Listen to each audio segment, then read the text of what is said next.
Well, welcome to a very special episode of the Grapple Theory podcast. We're joined today by RevPro owner, runner, founder, Andy Quildan. Andy, thank you so much for coming on the show. How are you doing? I'm doing good, thanks. As we had a little bit of a natter beforehand, and by natter I mean seconds. But yeah, we've established I'm very busy right now. But yeah, it's always a fun time to be involved in professional wrestling.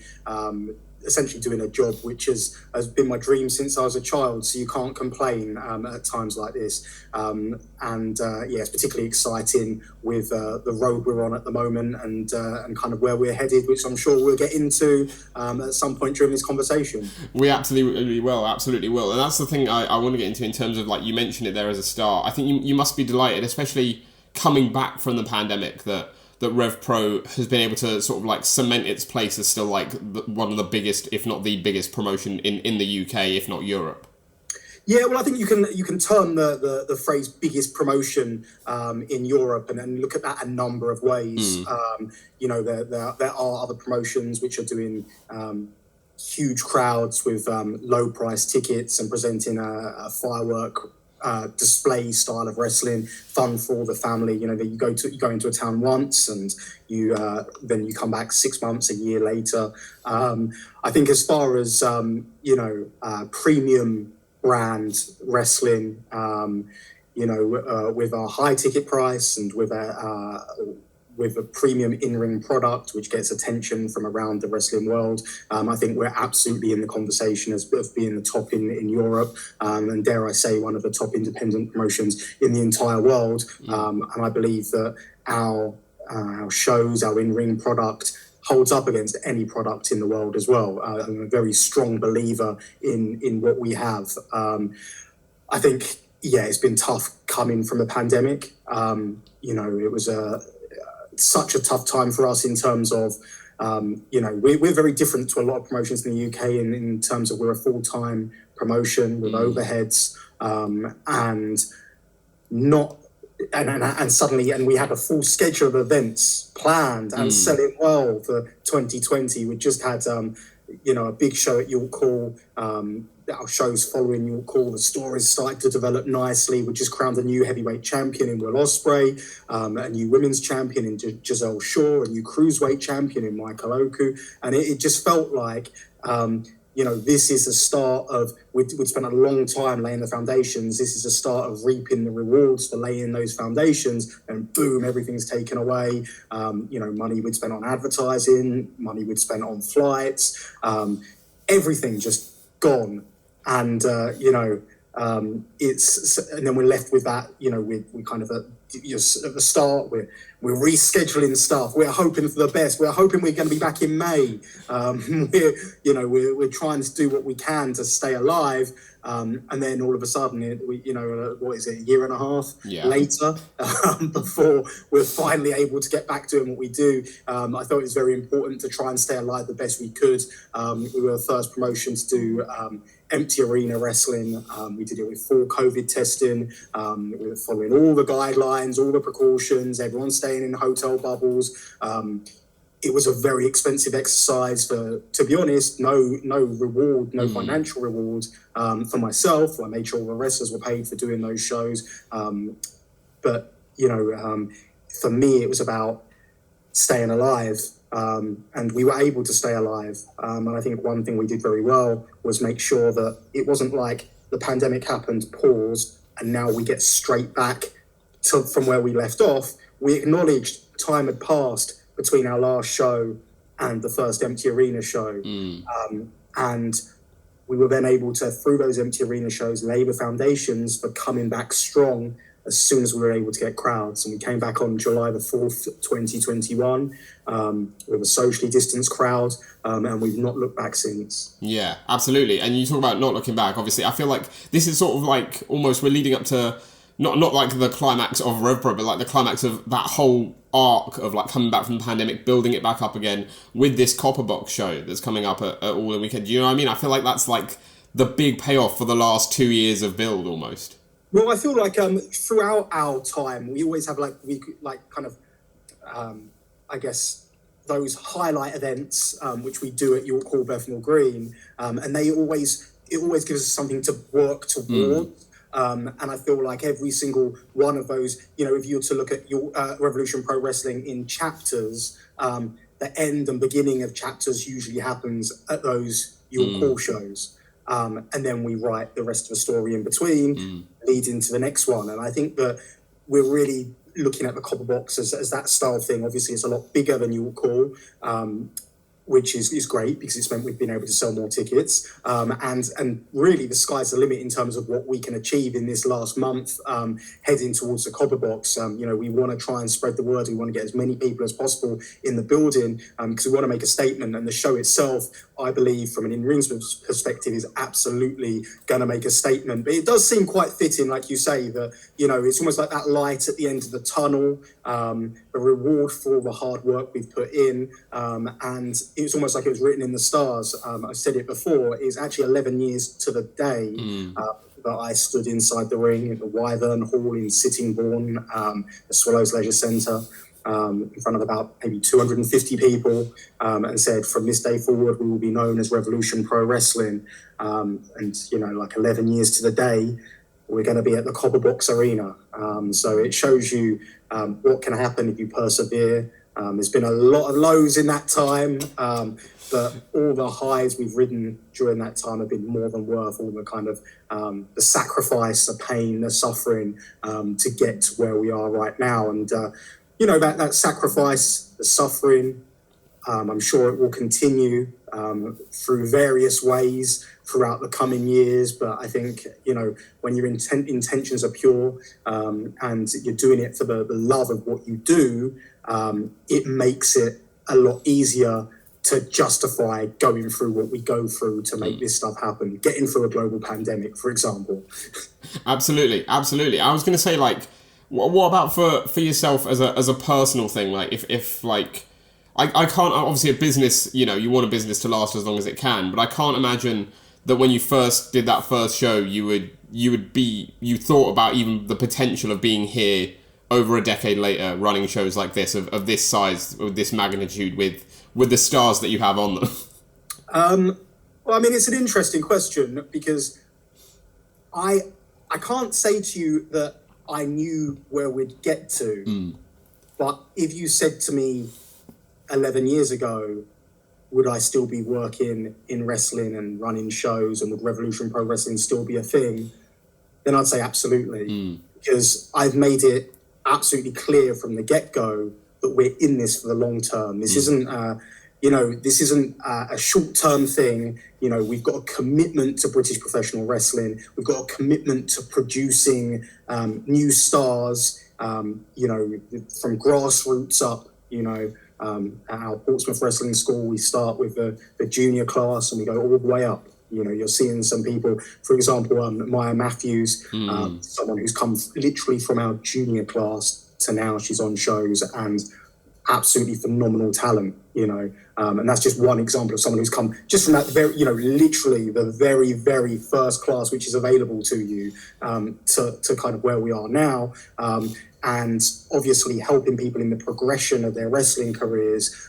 You've seen the likes of Will Ospreay, how kind of his development and the way he's moved on to bigger and better things, but still obviously keeps Revolution Pro Wrestling close to his heart. Zack Sabre Jr., El Phantasmo, Aussie Open, there's so many names that I feel we've kind of, we have really helped in terms of giving them a platform and putting them on with the right opponents and to gain experience. I think you can see that throughout, and you can see the development of talents coming through right now in addition to that.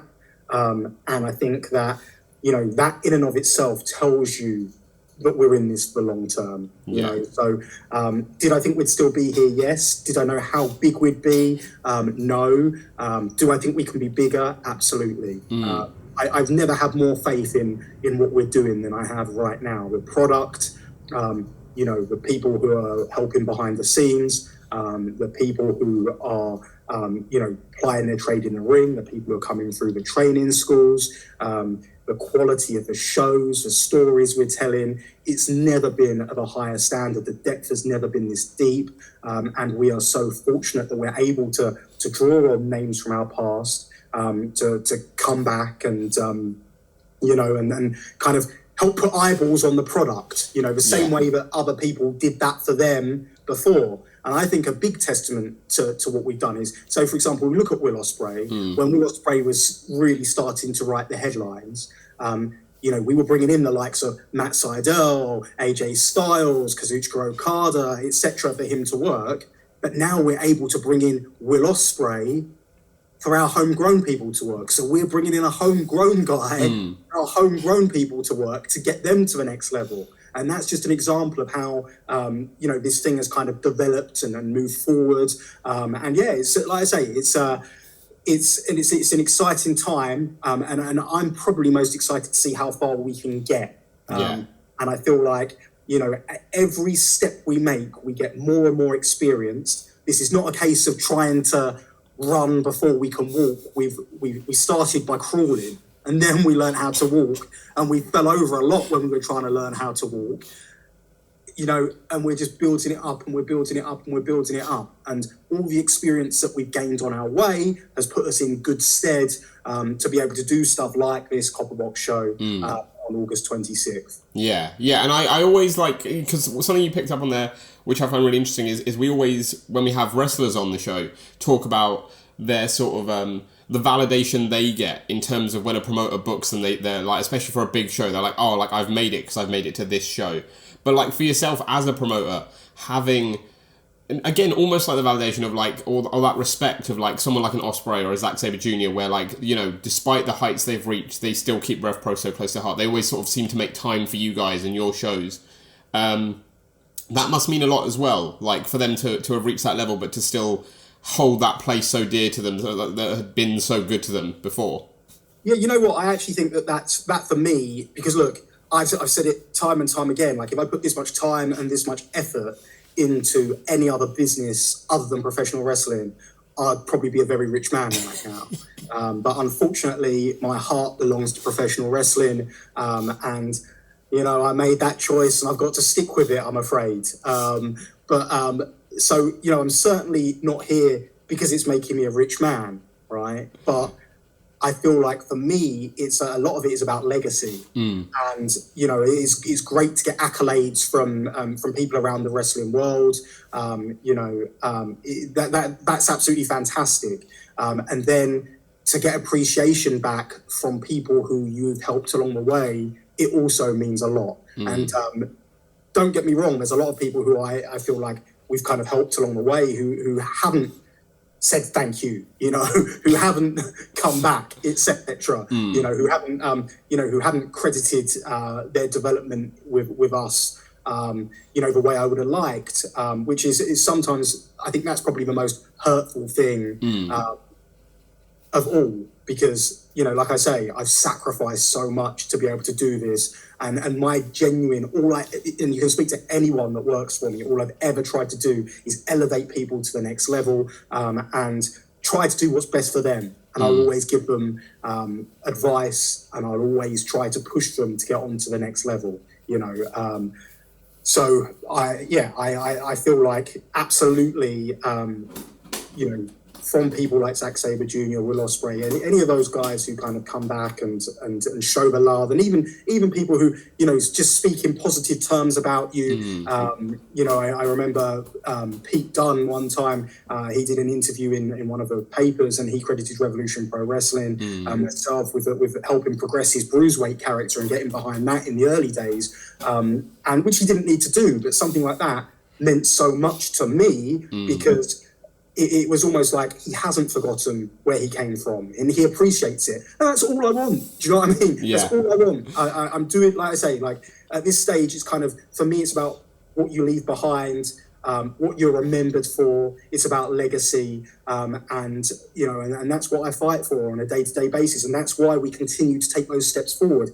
Look, August 26th, we could have played it safe.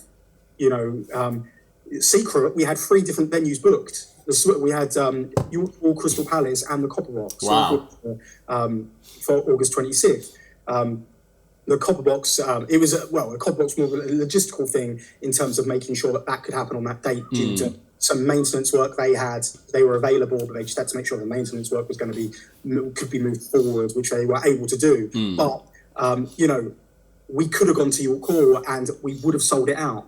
And I wouldn't be right here, right now, going, oh, we need to promote, we need to move forward. It would be sold out right now. In fact, right? Yeah. We probably could have sold out 2 shows on the day, and not been worrying right now. And I'm not worrying right now anyway, because we have sold a good amount of tickets, but now it's about how far can we push it is kind of where we're at right now. Yeah. If I wanted to play it safe, that's what I'd do, and I'd put on a by the numbers show. I don't want to do that because this is an opportunity to grow this thing and take it to the next level. This is an opportunity to put eyeballs from around the wrestling world on our product. And yes, we're bringing in names. So yes, we're bringing in the likes of Shingo Takagi, Mickie James, etc. But we're bringing those in to hopefully attract someone who wouldn't come to the show otherwise. And we want them leaving, talking about your Luke Jacobs, talking about your Michael Okus, talking about your JJ Gales and more. That's exactly what we want. And that's very much like in the early days, that was very much our model. We'd bring in a couple of imports and then we would highlight our guys alongside those imports. So you come for an AJ Styles, you come for a Ricochet, all the different names we've used over the years. And you'd stay for the homegrown British talent. Yeah. And that's what I want to do. And very much we talk about, the Copper Box being a culmination of all this stuff after the pandemic. But for me, really, it's just the start of the next phase, the start of the next chapter. Yeah. So that brings us on, of course, plenty to talk about the Copper Box show. Already, like you say, loads of tickets sold, and you sold loads of tickets even in the pre-sale with only the Ospreay match announced. So, with the amount you've announced now, it's a pretty stacked card. The first thing I want to get into is, I saw on Twitter the other week you were talking about how there's going to be 10 matches on the card total. I mean, that's a stacked card. That's a lot of matches. Obviously, Ospreay is the main event, but how do you keep the hype so up throughout having that many matches? Do you know what I mean? Is that we've got to make sure all these matches are bangers to keep the crowd interested for that long? Yeah, I use the term all killer, no filler all the time. And I think that's the way to do it. When you're again, if you look at my shows, I think 10 matches is a lot to have on a professional wrestling show. I think it should be reserved for special occasions. I believe this is one of those special occasions. The art of being able to do it is to make sure you have variation. I always talk about wrestling being a great wrestling show is like a great buffet. You've got a little bit of everything. You've got something to cater to everyone's taste. But the underlying thing about it is great food. That's what makes a great buffet. That's what makes a great wrestling show. So the highest quality in every style of wrestling that you can think of. That's what we're looking to achieve. And so you're looking to make sure that the matches are stylistically different enough from one another to stand apart, because you don't want anything to be too samey. You're looking to make sure that the show flows, so the match placement is very, very important.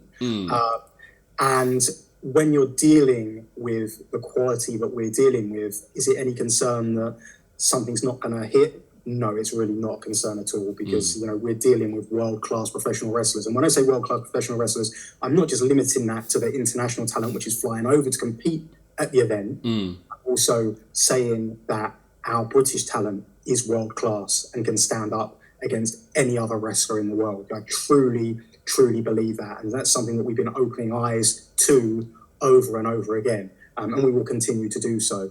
So it's absolutely no concern of me to me whatsoever that yes, 10 matches is a lot, but because of the quality, because of the diversity in styles, I've got absolutely every confidence that the show's going to flow, and everyone's going to walk away having had a great time. Really what we're trying to do, we're not trying to put on a marathon show by any stretch of the imagination. People have got Wembley the next day, but we do want to leave people, we don't want to leave people thinking I don't need to watch that again for another year. I want people to come away from the show being buzzed about the future, you know, and that's certainly our intention. Obviously, I will point out that it does look like it's very, very long because I think the doors open at 3:30 and the first bell is 5:30. The only reason the doors open that early is because and logistically, to get that many fans in the building safely, we have to allow time to be able to do that. So, you know, that's why there's so much time between doors opening and the first bell. So, you know, it's and as well as with wrestling fans, you know, I do shows. I turn up at a show with the ring, and there's fans queued up outside the building already. So wrestling fans like to get there early. When you go to venues that you don't often run, and there's a big queue outside really early, it makes the venue people nervous. You know, they always start saying, "Can we open doors early?" You say, "No, because we've set the doors at this time for a reason." No, I get that. And again, that's the thing, is like, we'll talk about some of the matches as well in a sec. But the thing I want to get onto first is we had actually, at the time of recording last week, but going out this week in real time, we had Kira Chimera on the podcast talking about, she's on a show that weekend at UKPW facing Alexander Roth, which is going to be a great match as well, fantastic match. And obviously that kicks off before you guys, so plenty of chance for people to go see that before they come to RevPro if they got a RevPro ticket already. But I was talking to her about the fact that, like, that match is a bit of a show stealer for UKPW, and like how maybe there's like not necessarily a pressure but an excitement to like be like want to make it the show of the weekend because there's so much going on. There's UKPW, there's Progress, Eva running 2 shows, one Choco Pro, one crossover. You guys are running, of course, and Riot Cabaret are running on the Friday. Like, is there, again, like for you as the promoter, is that like that excitement, almost pressure to be like, right, we've got to make this the show of the weekend because there's so many other shows running? Yeah, my pressure is to make it the show of the weekend over AEW at Wembley. That is a tool. You know what I mean? That's not like we can't compete with the pageantry. We can't compete with the stage. But from an in-rings perspective, I absolutely want people to be walking away talking about my show as being the show of the weekend. Yeah. You know, I'm not sat here going, you know, we need to be better than this, that, and the other. I want it to be the talking point at the weekend. I want it to be in the conversation for the show of the year. Yeah. You know, I genuinely believe a lot of the shows we do could be in that conversation had more people seen them. You know, and this is an opportunity for the people to see that. So, so you can call it a pressure, but I personally don't call it a pressure because that's what we aim to do every single time. So our motto is pro wrestling at its best. And it's that for a reason, because we try to produce just the absolute best professional wrestling show we can. If you don't go out to set your stall to achieve the absolute best, then what's the point in the first place? And look, I will add to this, like, obviously, we use a lot of the shows. We have quote unquote smaller shows, but I believe you get your value in whatever show you go to, you get your value. And even our smaller shows, you know, I see some people say sometimes like, oh, it just looks like a 229 lineup, right? And I'm just like, hang on a minute, right? Rewind, take a step back. Look at the 229 lineups. That's like, I was going to say, it's like a compliment to you, right? To say the 229 was like that good, that like... But I'm talking about when we go to, so for example, we might go to a Sheffield and I say, just look like a 229 lineup. And I'm just like, hang on, 229 lineups are so good. Yeah. And I think people have come to take them for granted, right? Sometimes, yes, in some of the early matches, we will have wrestlers developing. And of course, sometimes, you know, if you put a young wrestler on, it's not as sure a thing as putting on a more experienced wrestler. But, you know, you have to do that from time to time. And, you know, you have to make these sacrifices because that's the only way those wrestlers are going to either make it or not. Yeah. You know, unless you take risks on people, you're never going to know. And unless people have a platform to learn on, they're never going to know. And I know a lot of people put a lot of pressure on themselves, particularly when they're working for myself, because it is a show which it's not of consequence, if that makes sense, because of our on-demand service, because of the archive, all the matches kind of live forever. And everyone knows that a lot of eyeballs around the wrestling world are watching Revolution Pro Wrestling shows and they want to make a great first impression. So it puts a lot of pressure on wrestlers. And I've seen very experienced wrestlers who are kind of killers, if you will, outside of RevPro, and I've seen them step into our rings and they've just not delivered on that level. And I've even seen it for people who've come through our training school, who are like our training school. They're just they seem like they're world class, and then you put them on the RevPro show, and sometimes they don't swim. And you never know unless you put them there. And it's lessons that have to be learned, right? It's some people, we've got a young guy, Cameron Kai, 17 years old. He's a fantastic professional wrestler, came through our wrestling school. He's been doing it about a year and a half, right? He's better than probably 80% of the talent in the UK. Yeah. And that's not an over-exaggeration. That's not hyperbole. If he stays the course, he's going to be a can't-miss superstar. But look, he's 17. There's a lot of hurdles, obstacles, life lessons along the way, which could mean that it doesn't work out for him. But you can say the same about anyone, right? But in terms of raw potential, he's on another level, right? But you put him on the shows, takes it in his stride. It's easy for him. And he might be internally panicking, but he certainly doesn't show it to anyone. Yeah. Difference between training and actually doing it. Right. Yeah. And he's been able to thrive. But for every Cameron Kai, there's probably 5 guys that don't. So that sometimes happens. And there's other guys that, it takes a few shows for them to bed in and be the guy that we know they can be. Yeah. But again, like I say, that's all a part of the process. And that's why, when I talk about it, I kind of, I have to kind of say, make reference to that fact, because I'm very proud of the work we do in seeing people through in their journey. So, I think that's why it's kind of important to reference that. But ultimately the best wrestling shows, Revolution Pro Wrestling. Yeah, exactly. Exactly.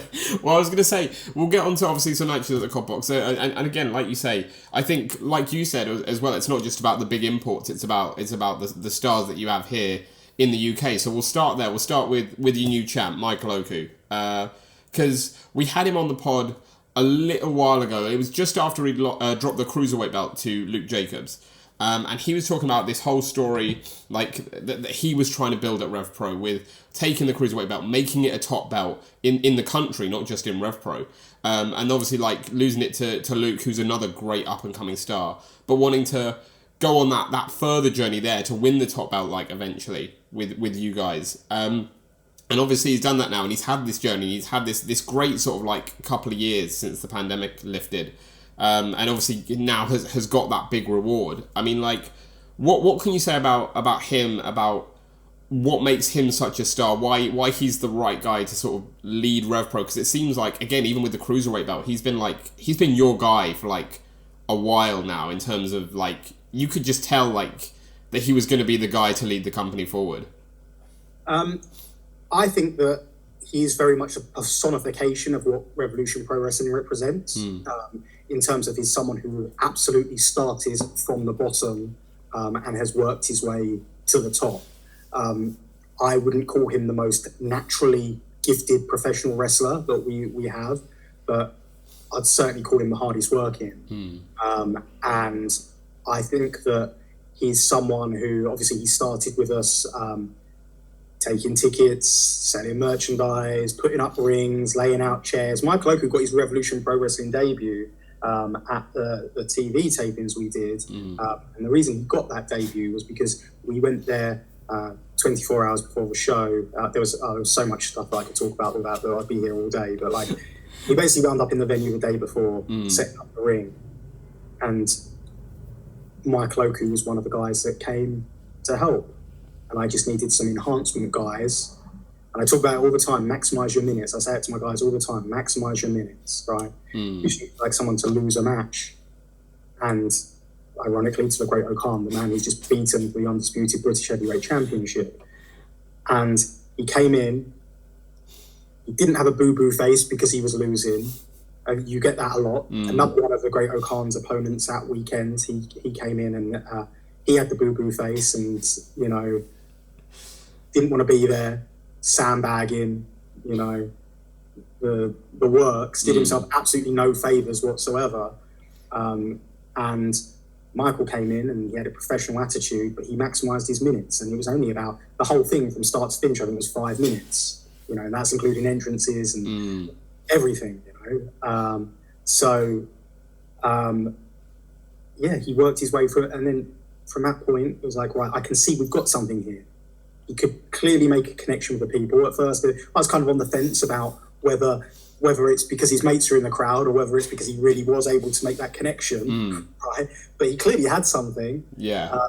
And then we put him on this run whereby he was essentially trying to prove himself to be in the contenders division. And this was this was very real, right? So it was essentially a series of trial matches for him to see how it would do, see how it would get over in different environments. And the end goal was for him to wind up in the contenders division. And then it got so far and he got so over that the end part of that was saying, I'm afraid we're not going to have you join the contenders division. You're going to be a part of the main roster. And that was Michael Oku's first chapter in Revolution Pro Wrestling. Yeah. And I think that, you know, he has a number of skills that a lot of people often overlook. He's not afraid of taking his time in the ring. New wrestlers. He's very new to wrestling. I think he's only been doing it like 5 years, including pandemic time, right? So he's very new to this, and he's broken both wrists in the rookie year of his career. So he is very, very new to this, and a lot of wrestlers, when they're that new, they make the mistake of rushing, you know, rushing in all the time. But he takes his time. He's had the opportunity to be in the ring and learn with some of the very best, like his couple of matches he had with Pac. Great learning experiences for him, working with Rocky Romero, his series with El Phantasmo. All great learning experiences for him. And like I say, he's just literally hustled, worked, and kept going until he perfected his craft. Yeah. You know, many wrestlers, you know, a common thing you'll see with wrestlers is they'll become wrestlers, they get on the circuit, they have a few matches, and all of a sudden they're no longer at training.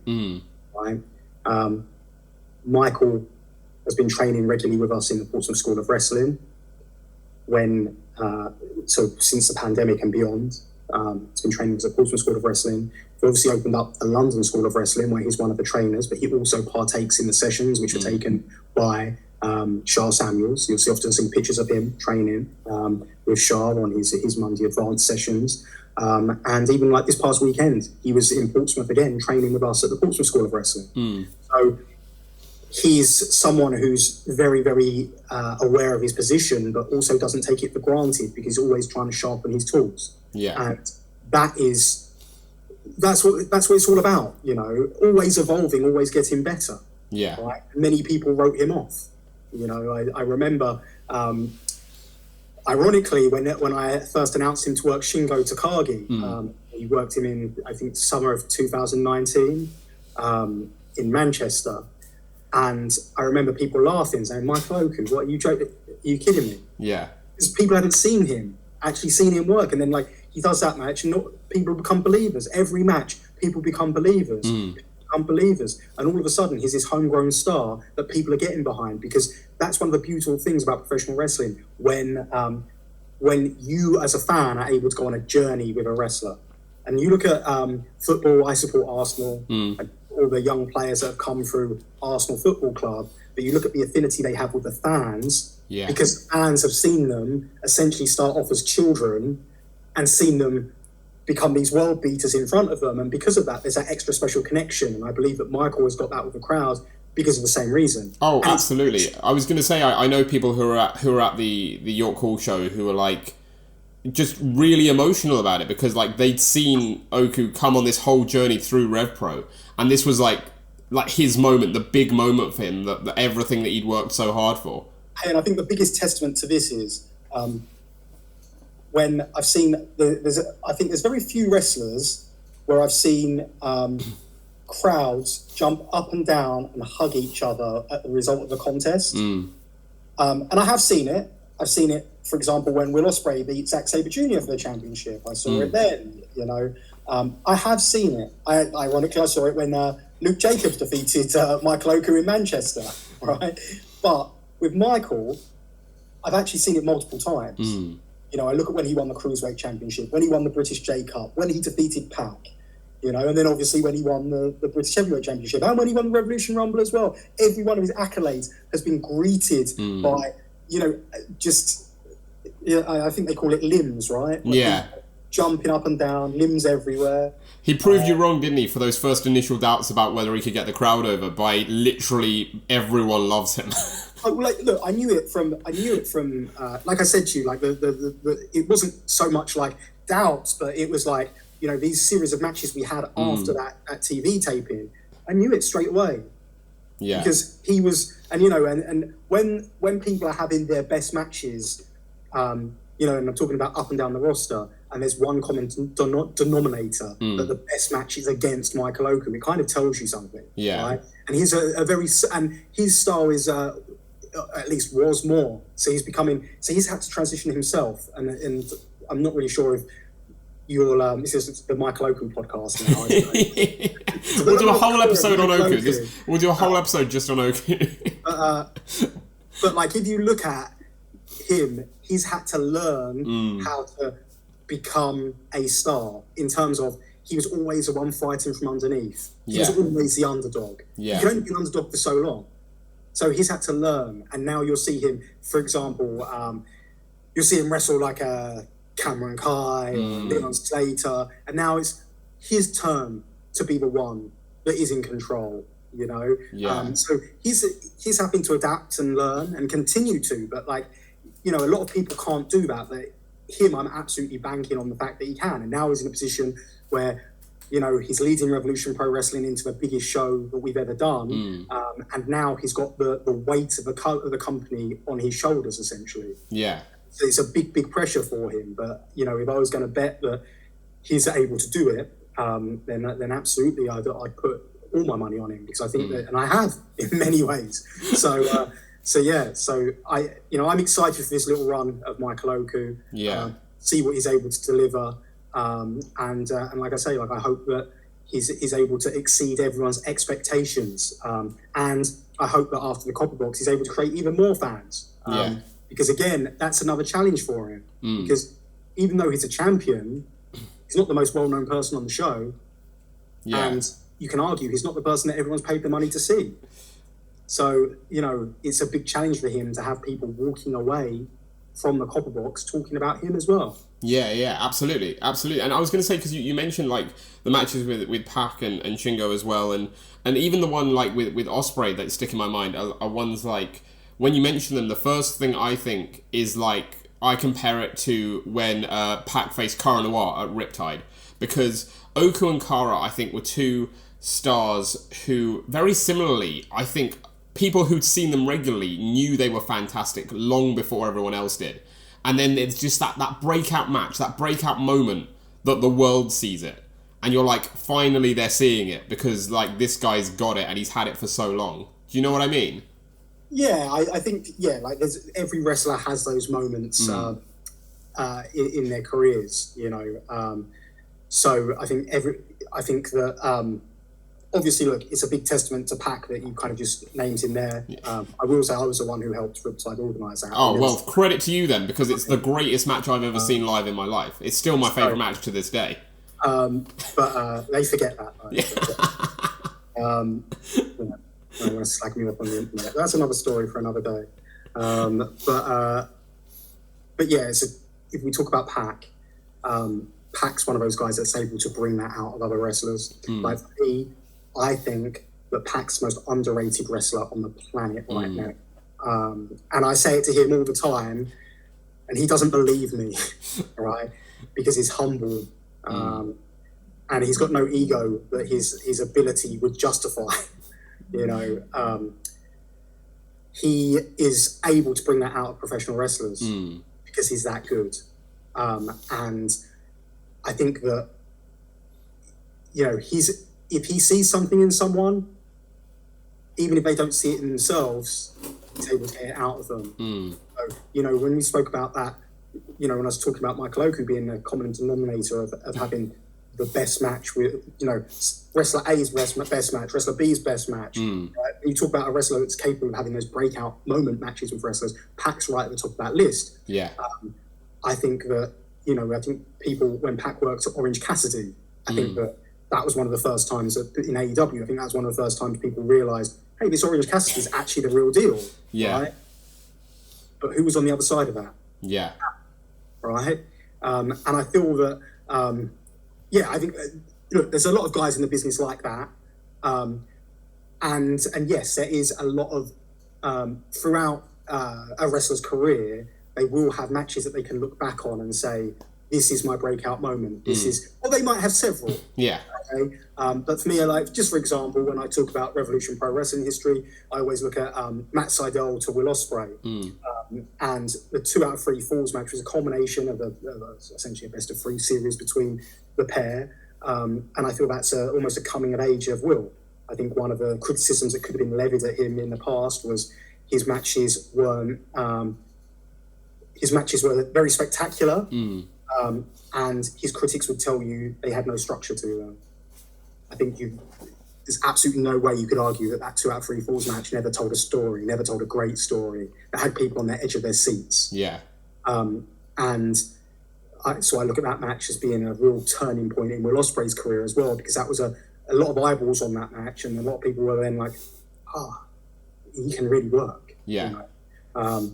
And I think now, anyone who just says that Will Ospreay can't work, can't tell a story, do you know what I mean?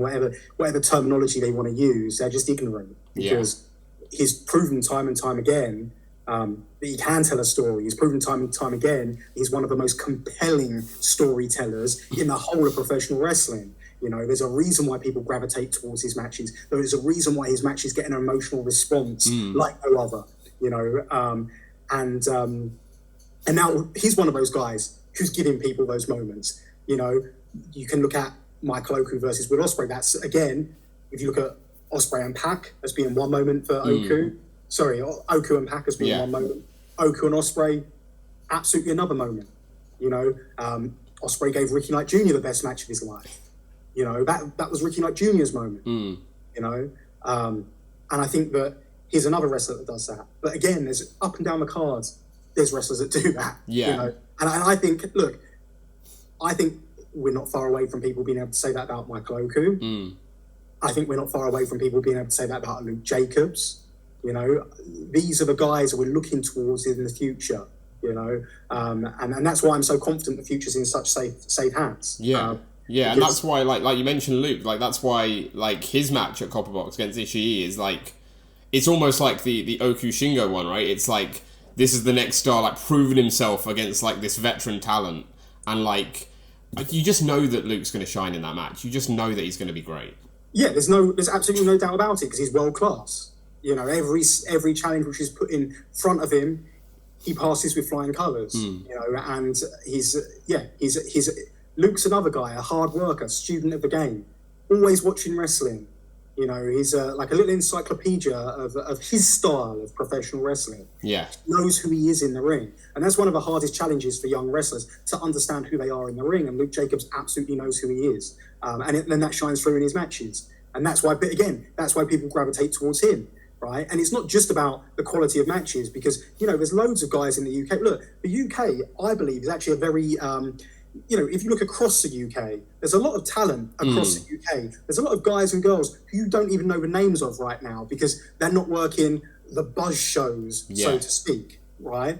And there is a lot of talent, right?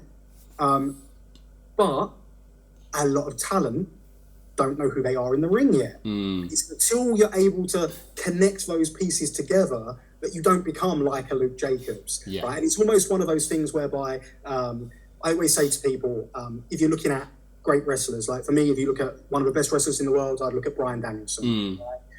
And if you say, what is it about Bryan Danielson that makes Bryan Danielson so great, right? Now, I don't think you can pick one specific thing, right? You can say he's a fantastic technician, but he's also a great storyteller. He's also a great striker. He's charismatic. Like he's charismatic. His matches never drag, because he does all the little things. It's the attention to detail. And that attention to detail can only come when you know who you are in the ring. Yeah. It's a process. It's a very long process. Yeah. But when the wrestler realizes who they are, the acceleration that you see, it snowballs. And that's when they get to the level of Luke Jacobs right now, for example. Yeah. I always talk about, is he in-form wrestler in RevPro, when we're doing commentary, And really, that is me just tipping my hat to him to say, he's found his groove. He's worked out who he is, and now there's no stopping it. Yeah. And I think there's a lot of wrestlers who, I think when they find out who they are, and so, look, don't get me wrong, some may never find out who they truly are. Some may never reach their full potential, right? And it does, like, I see, a narrative about British wrestling, and, I think that self-awareness is probably the most important thing as a British wrestler that you can have, and as a British wrestling fan you can have as well, right? Because there's a lot of tribalism, and I understand that people want to support these young wrestlers and want to get behind them, but that everyone's on a journey, and we have to accept that these journeys take time. We can't just, if Will Ospreay leaves tomorrow, we can't just go peg random wrestler A and fit him in that position. It's a case of they have to develop, they have to work out who they are, they have to embark on the journey, right? And it's not saying they won't get there, and it's not saying they're not talented, but it's that acknowledgement of we're all on a journey. Revolution Pro Wrestling's on a journey. Yeah. Look at us. 11 years ago, I would have told you our shows are the best of the best in this country, right? And 11 years ago, they probably were the best in this country. But I look at them now like this, right? I kind of cringe. Yeah. Hide behind my hands, but kind of just squint out because I see a glimmer of a Zack Sabre Jr. Do you know what I mean? Yeah. And that's because we're all constantly evolving and constantly learning. Yeah. Right? And I think that the great thing is, that we have is the ability to learn. I said, like, the generation that I came from really had to teach themselves because the generation before, there was a lost generation after World of Sport, essentially, where wrestling kind of just took a big downturn. Yeah. So there was no one really for anyone to look up to. You had Doug Williams, Johnny Storm, Jody Fleisch, right? They were the three guys that everyone looked up to because they travelled around the world. Yeah. Right? And they were exceptionally talented, don't get me wrong. And Johnny and Jody, they revolutionised the junior heavyweight style of professional wrestling. I don't think there's anyone who can argue that fact. Everyone was ripping off Johnny and Jody spots. Yeah. The same way everyone was ripping off Doug Williams' technique and then pretending that they picked it up because they were avid fans of World of Sport, which they watched when they were growing up, which they didn't. So, because our maths does not work out. But we obviously, through our age, I guess, the Attitude Era happened, which put a lot of shine and popularity on professional wrestling. So, I guess I was probably 12, 13 during that Attitude Era. And as a lot of my peers were at the time. And, when we were coming of age, getting involved in wrestling, there was an influx of people because wrestling, it was almost like the carry on from that big boom, right? But they all kind of had to teach each other, and we'd hope we'd be on shows with Johnny, Jody, Doug, right? But then that line of people got really, really good, and we'll talk about like your Martin Stones, your Spuds, Dave Mastiff, Jack Storm, guys like that, who really started to hone their craft. And from there, you had likes of Zack Sabre Jr., who came through there, and then it kind of opened the doors for the likes of your Mark Haskins and guys like that. I can't think of names off the top of my head. No, there's too many to name. There's too many, yeah. but it's like levels to it. But now we're at a stage where obviously Doug's just retired, but he's still kind of around. You've got Zach still around. Haskins is still around, and we're on to the next level of people. But then after Haskins, you're looking at Will Ospreay. Yeah. right? So you move on to Will Ospreay, right? And they're all still around. So now the people who are coming through right now, it's not a case of blind leading the blind. It's a case of they can now look towards, Zach will sit and take his time with the wrestlers. He'll watch RevPro on demand, and he will then sit down with the wrestlers at the shows and then go through. This is what you should do different, etc., because he's invested. Yeah, and that means that bit more, doesn't it? Like, that's the thing, is like when they take the time to do that is when you know that, like, that's when they care, right? Because you're helping build that next generation. Absolutely, and because of that, the talent's never been at a higher level. Yeah. Because again, and it would almost be like, okay, someone does a show with Doug Williams, and then it's like, then they go and they pass that knowledge they've learned from Doug Williams onto everyone in their circle. Yeah. Now all those people are able to get that first-hand knowledge, and from such a wider depth of people. Yeah. So that's why it's so exciting right now, and that's why I think British wrestling is kind of in a very good place, as long as we have, like I say, those magical words, that self-awareness. Yeah. We acknowledge we're not the finished product yet, but everyone's working towards that, and we've got the potential to grow it and take it to the next level. But people need to have patience, because again, one of the things as well is, it's one of the great things, but with all this great talent still around, right, it means the spots are harder to come by. Yeah. So you really have to work hard. You really have to earn those spots. So, absolutely. But there you go. There's a genetic breakdown of British professional wrestling for you. I loved it. I love it. And that's the thing, like, you talk about earning the spots, and that sort of leads us on nicely, because I think that leads us on nicely to talk about the women's division in RevPro, in terms of, obviously, York Hall, you had that epic 4-way match, and like, I spoke to friends about it, and it seemed like a real like significant moment for the women's division in RevPro, because you had like Sky, who was like who feels like this sort of like up and coming star in RevPro, in terms of like, she's getting that little push, she's getting those wins under her belt, and there's something happening there. And you had Alex, who obviously the former champion, trying to claim back the title, and you had Hyan, who is like, there's international star who you obviously seem to really favour over there, and Danny as well, who'd just been on a tear since coming back from like after NXT UK went. So it felt like this great like 4-way of 4 stars who are all trying to prove themselves, all for very different reasons.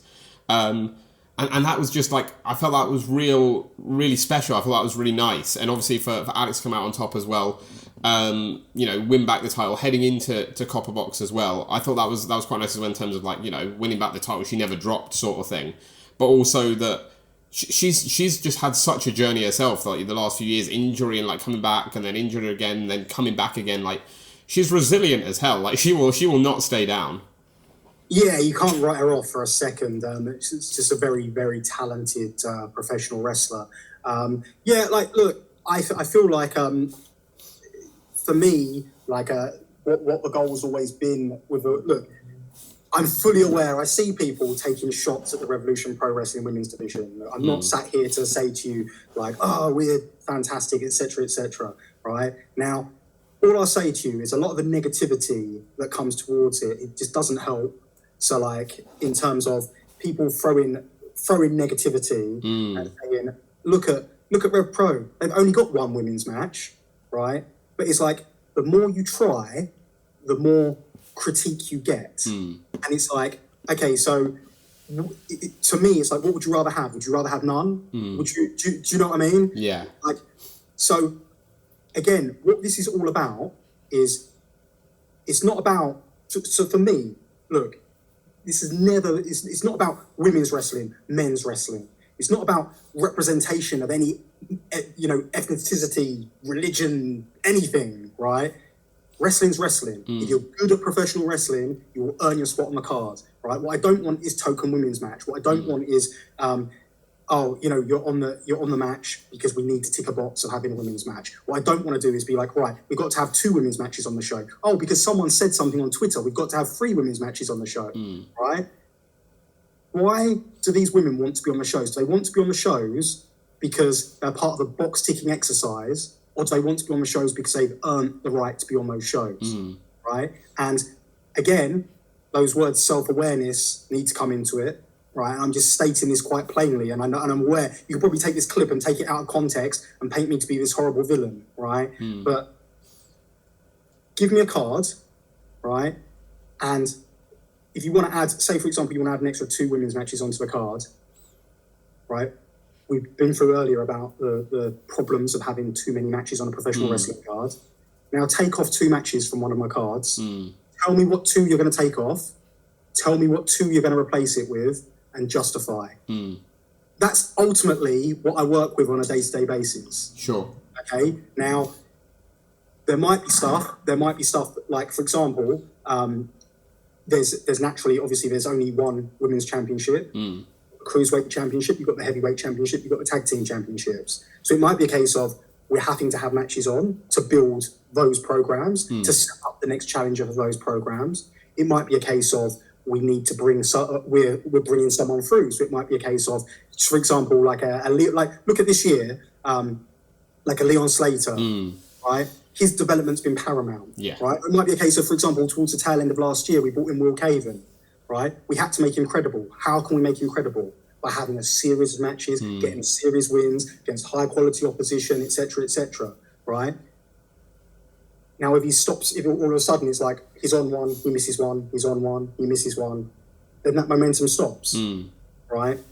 Which is very important in that introductory phase of a professional wrestler. So it's all about context. So we can look at any show, we can break it down, and we can say why we had this match on the show, why we didn't have this match on the show, right? So that's very important to remember, right? Now, we have been snake bit with our women's division. So in terms of, we've had the amount of times we've had matches that we've had to change on the day because someone gets injured. You know, you look at, we almost got lucky, if you will, when, so obviously Alex Windsor was injured.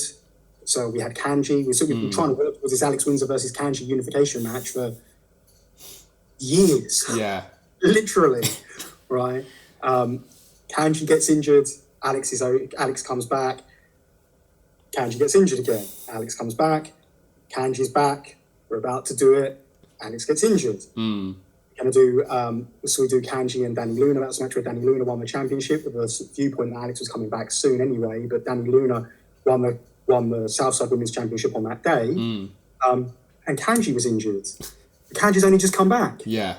So it's very hard when you're trying to work towards something and, you know, and all this stuff happens. Like Giselle, she was obviously our women's champion. When she signed for Impact, it was kind of like, we had all these plans and it was like, oh, sorry, I've signed for Impact. No problem. She obviously, I'll finish up, do what I need to do. But again, that then takes away your plans, right? My mindset is, again, I don't just want random matches on the show. And again, a big part of it as well is we have to give when we give people opportunities. Doesn't matter. I've said to you before, right? I don't want you to feel like I'm pigeonholing this just to be about women's wrestling. But we give people opportunities. Some people sink, some people swim. Right? Some people who everyone says is like the second coming. You put them on a show and they're really not, right? And you have to, again, self-awareness. You have to be realistic, right? Some people, they come on and they excel. Look at Mercedes Blaze, Sky Smithson, Danny Luna, Rain Leverkusen. So you've got the show. Yeah, love Rain. Right? But Rain's fantastic, right? And so again, you have to make sure you've got the right people to go in those positions. And then in addition, you then need to try and make sure that there's a purpose behind what they're doing. Okay, so with the four-way we did at York Hall, I think it was like you say, it was a nice moment because you had 4 actual stars who felt like stars because they'd been treated like stars, they've been packaged as stars, they've carried themselves like stars, and they had a story going into the match, all having a claim to one of those championships. And if you look at where we went from that match, we set up the future. So Alex Windsor turned heel at the end of it. So she's got beef with Hyann now. She also turned on Maya Matthews at the end of the match, who's someone who's been who looks up to Alex Windsor, who's been her first ever professional wrestling match was against Alex Windsor. Alex Windsor took her under her wing after that match, and now she's been betrayed by Alex Windsor. Right? We've got Danny Luna and Sky Smithson coming off of that match. You know, we saw the way they brawled to the back. So we've created multiple stories off of this one match. Yeah. And then we've got, for example, we've got Rain, we've got Mercedes, we've got, I can't think who else. You got plenty though. You got a lot coming through. But waiting in the wings. Yeah. And I think that's a position that I've always wanted to be in, to have some depth to women's division, to have it being more than just champion versus challenger, because it's very hard when you've got if you've got a champion and you're literally just doing champion versus challenger every time. It makes it very hard. Yeah. Because you have to build up credible challengers, and I feel that what we were able to do coming off of the back of that match is look, all three of those women in that match. They will want a shot at that championship. Maya Matthews added to it, and then you've got people waiting in the wings in addition to that. All of a sudden, we've got a competitive division, and it's all a process. Yeah. Right. And look, you can sit there and you can get sensitive about it and say it's because it's women's wrestling. I could say the same about our tag team division. Right. Our tag team division needed. So with the tag division, I think when we came back from the pandemic, we had one of the strongest tag team divisions in the whole world, right?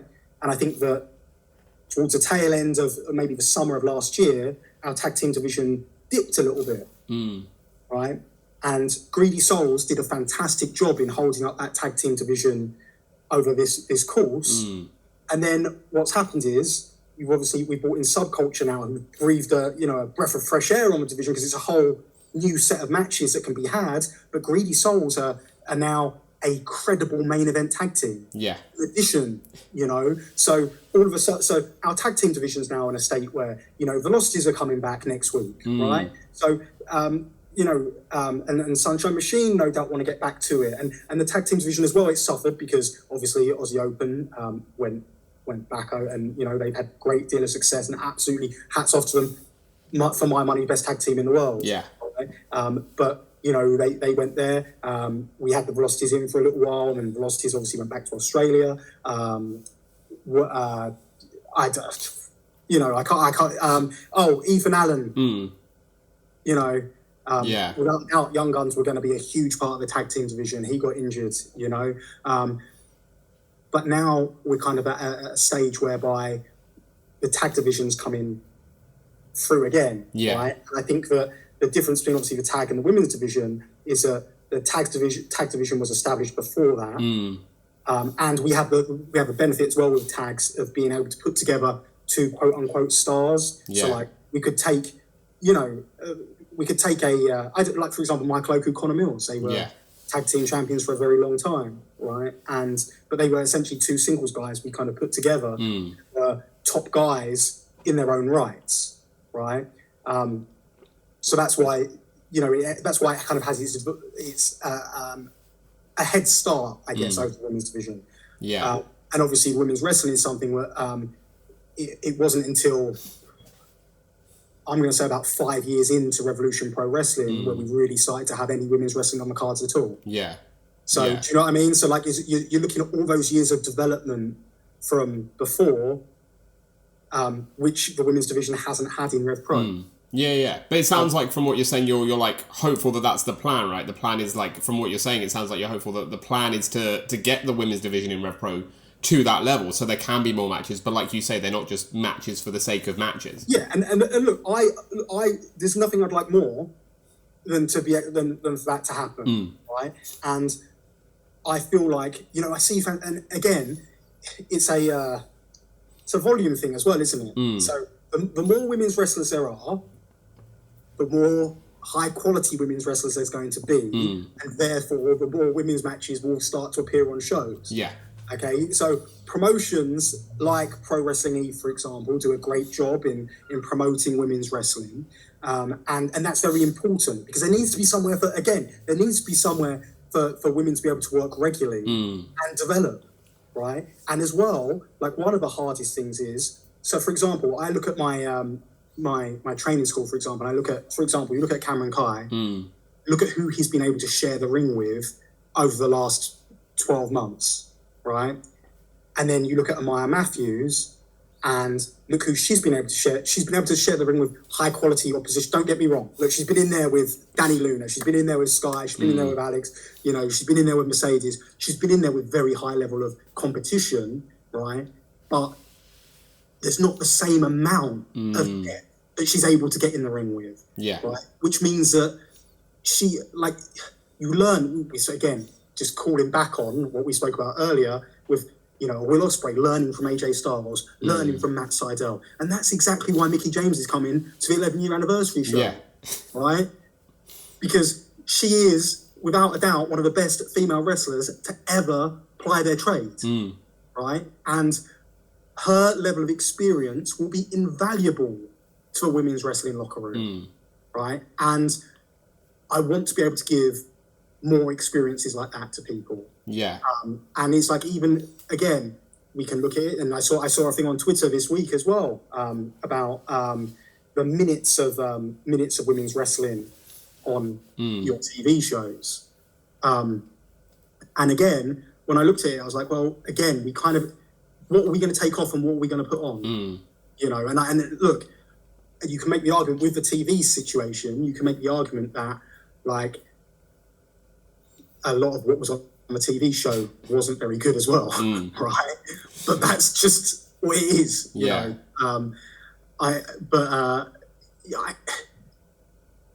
It doesn't happen overnight, and I feel like if there were, well, look, I can say from a WWE perspective, right? If having women's matches on their shows equaled more money for them, they absolutely would do it, right? Because they're ruthless. They don't care, right? They're business first. Yeah. Right? Do I believe there'll come a time when women's wrestling draws like men's wrestling? I actually do, yes. Right? And I say this as someone who, I love MMA, and obviously Ronda Rousey, when she came into UFC, there's obviously a lot of question marks about, you know, oh, they're just using her as a gimmick. Like, you know, can she draw? And she did, yeah. Yeah, she dispelled every single rumour, did record business for them, and became a legitimate superstar to the extent that she was able to then move over to WWE and manage to get their own pay-per-view, right? Which is something that no one's been able to do before, no one's been able to do since. Yeah. Have WWE fumbled Ronda Rousey? Absolutely, but that's another story, right? But if you look at the high-level women's MMA, and the top-level stuff is a draw. Now, they're suffering the same as pro wrestling does in terms of depth, because there's a lot of divisions. So Amanda Nunes has just retired. Yeah. And she was the best, right?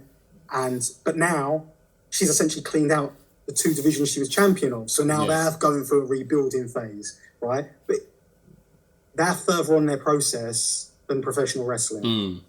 And that's because they're more open-minded than professional wrestling ever was. Yeah. Right? Yeah.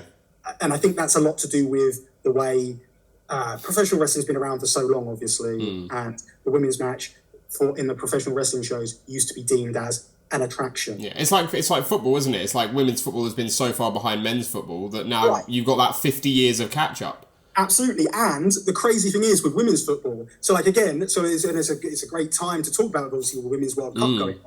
Right, but the levels if I look at, so I think the goalkeeping in the women's football still is not. It's still not at that level, yeah. Right? But I think if you were to look at footage from this year's World Cup to the Women's World Cup 10 years ago, yeah, it's night and day. And I'm talking about, you could look at a Women's World Cup game from 10 years ago, and it looks like Sunday League stuff, right? And I'm not saying this to offend anyone, because I know a lot of people will look at that and try to take offence in it, right? I personally believe that women's football and men's football they shouldn't be compared against each other. Yeah, it's two different things, isn't it? Development in its growth process, right? But if you look at the growth over that time, it's insane. If you look at what England women winning the Euros is going to do for the game over here, and it's not something which is going to pay dividends today, right? This is the thing, right? So how many young women were inspired by the Lionesses winning the Euros? Yeah. Right? So many, right? But they're probably 6, 7, 8, 9, 10 years old, right? So in 5, 10 years' time, those young girls will be blossoming into women who've been playing football since they were 5 years old because they were inspired by the Lionesses, or because their parents were inspired by the Lionesses. Yeah. Right? So, and because they've been drilling it and training it and working for that consistent level for such a long time, they're going to be of a higher standard. Yeah, it's all a process, isn't it? Like you say, like you say, because I totally like. Obviously, I'm very much like sort of in the middle of like yourself and the like sort of we need more women's matches on the cards, because I see both sides, right? I see what you're saying in terms of like there needs to be a reason for it. You don't just want token women's matches, but also like there are a lot of talented women on the scene and like they deserve those matches. But like you say, it's about building a division. You can't like, otherwise it is just pointless match for pointless match. Whereas if what you're trying to do is, like you say, like actually build that division up, so at one point you can have a card where it's equal men or women, or women have a couple more matches or whatever, then that's all worth it in that long run. Yeah, absolutely. And again, I do genuinely believe that there is a number of top line female talent right now. I'm not discounting the talent that we have right now. But what I'm saying is, for it to get to the next level and to have that depth, you know, there needs to be more. It needs to keep growing. It needs to keep developing. And yeah, like I say, like there's not. I personally believe, and look, I say this coming from someone who's a person of color, right? And it makes me cringe, right? And again, there's different schools of thought on this. And look, I'm of this age whereby I feel like the generation that came after me, they are very much like, there's an opinion, it's my opinion, it's the only opinion, right? And they will shout you down before you can have any discourse, any discussion, okay? And I always believe that the best outcomes come from discussion. So I feel like that's the reason why, you know, I felt like I had to justify, because I could just sit there and I could just give you an answer to that question about women's wrestling. I could just say, well, it was great for the women's division and I'm excited about the future, right? But I knew what you were trying to get at. I knew what you know, and I thought it was important to address it because it's so easy to sit on the side and sling mud and say, well, this person doesn't like women's wrestling, they're bad people. And again, like, look, I will call Pro Wrestling Eve on this. I think it's absolute bullshit that you sit there and you say, and you slag people off for trying with the women's division, right? Because it's like, you know, and again, I've got no issue with Dan, right? But I just feel like you fire people up so much in one direction, right, that you make them shut their minds to the discussion, right? And I think it's so important to have that discussion, right? And I think that I can sit here right now and I could say like, well, I don't think that there's enough technical wrestling on shows, right? I don't think there's enough this, there's enough that, right? I hate it when I see people say, like, take a poster and say, where's the people of colour? Where's the representation? Hate it. Right? Interesting, yeah. Because you're not there to tick a box, right? You're there because you're good at your job. Being good at your job will inspire people. Being good at your job will make sure you're on the poster, right? It's not a pity thing, right? There's so many talented men and women of colour who deserve to be where they are, not to have someone stand and say, where's the black person on that poster? Yeah. Give me a break, seriously. Yeah. Like, I want to know that everything in my life that I've achieved is through merit and merit alone. Yeah. Right? And that's like, I'm intrigued by that because, like you say, like every like wrestler of colour that we've had on the podcast who has talked about like the representation on posters and things like that has also caveated it with the fact of like, no, like, you know, they want to see more representation on posters, but it's a case of like, you don't want to be a token gesture on a poster or on a card. It's like, they've all worked hard to get to where they are, and that's why they're on the posters now, is because they're the ones doing their jobs well and getting booked, regardless of what colour they are. Yeah, and that's it. And again, that's why I said at the top, like, it doesn't matter to me what you are, right? Don't care. All I care about is presenting the best professional wrestling show that I possibly can, and that means using the best talent that I possibly can. Yeah. Right? Do I think it's absolutely fantastic when I see, like, you know, you see, like, for example, when you see, like, a young black man in the crowd jumping up and down, right? and you can see that he's been able to make that connection with Michael because he sees a bit of himself in him, right? And that's what you all want to see. That's what we want to see with our heroes. Yeah. Right? So that's why when you see, and again, in many ways, that's why I say, like, for example, when Ronda Rousey came in, and like, when the Lionesses win the Euros, whatever, it inspires people, because it doesn't matter the way you look at it, because ultimately you're going to look at people like you. That's what attracts people to people, and it's not necessarily like a colour thing. It's not necessarily a sex thing. It might be something as simple as it's a personality trait. Right? This man's fought from the bottom and worked his way to the top. Right? The reason why a lot of heels are obnoxious rich people is because we, as a majority, can't relate to the obnoxious rich person. Yeah. We see them as the enemy, right?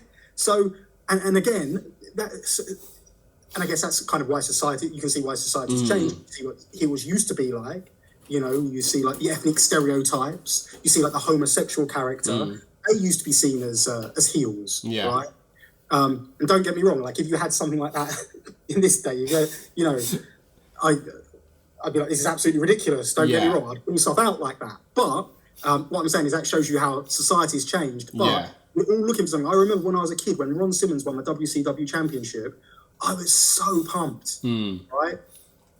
And my friends used to joke with me, right? Because I'd look at all my favourite wrestlers when I was kind of growing up, and a lot of them were black, right? My friends used to joke with me, like, oh, you just like them because they're black. You just like them because they're black, right? And I was thinking about it, it's like, it's actually something to that. Yeah, it's like that's what you relate to, isn't it? That's the person that... Yeah. You see yourself through those wrestlers. Yeah. Right? So don't get me wrong. There's absolutely nothing wrong. I want there to be representation. I want there to be all of this stuff. But it has to be earned through merit, because I want to be looking up to people who I can aspire to be, right? I don't want to look up to someone and say, I want to be like that person who earned their spot because of the colour of their skin. Do you know what I mean? Yeah. And I feel like for there to be overall acceptance of everything, we all just have to look at each other as human beings. And, and yes, we're always going to gravitate, like I say, to people who remind us of ourselves. Always. It's just nature, right? But yeah, I don't even know where I'm going with this, but I think it's important. I think you're right. Like that's the thing. I think it's an important discussion that needs to be had, and like I appreciate your openness and your honesty with it, because I think that's, like you say, there's one way to like sort of shout down someone in terms of what they do, but like then you hear the other side of it, and I think that's important. You've always got to hear like that person's opinion on something like that, because it's an important discussion that needs to be had for sure. And like you say, like. Sorry, like when you're talking about the women's division specifically, I think it's nice and it's important, and that was going to lead me on to like the fact that like you had that 4-way match. And obviously, I know you've not established any women's matches yet for the Copper Box. I'm sure there will be, but obviously you've got Mickie James coming in, and like whether she faces Alex for the title or not, whether that's a separate match. Like again, like you had those other 3 women in the match, plus like you mentioned Rain and Maya and all that, who like would all be worthy of that chance to face Mickie James because of the work they've put into RevPro, because of what they've done over that time. And so, like, essentially, like you say, you've got this vet coming in who can help someone, and, like, obviously help the whole locker room with discussion and stuff, but in terms of a match, help someone, like, make them a star, like the matches that did for Oku, like the matches that did for Kara that we mentioned earlier. Yeah, absolutely. And then it's up to that person who's then had the responsibility of facing that person to then pass those lessons on to someone else. And that's... Obviously, that's the way it grows, and that's the way. Obviously, Michael's been someone who's been in a position. I use him as a reference again, the Michael Oku show, to just because obviously we were talking about him earlier. But he's been in a position where recently he's been in the ring with Will Caven, he's been in the ring with Cameron Kai, he's been in the ring with Leon Slater, right? All guys that are able to benefit indirectly from the experiences that Michael Oku's had working Pac, working El Phantasmo, working Will Ospreay. And that's, I think that's the most important thing. So, Mickie James is going to pass knowledge on to whoever she's wrestling. That person is then going to pass that knowledge on to everyone else she wrestles. Yeah. And I think that's the important part about this growth process. But yeah, like, and again, I don't want to make it sound like, again, what I want to stress is in terms of, and I hope I've got it across as well, like everyone who's a part of the women's division in Revolution Pro Wrestling, anyone who becomes a regular part of that division, they're absolutely here on merit, right? And they're only in RevPro because they're able to compete at the level that we want them to compete at. Yeah.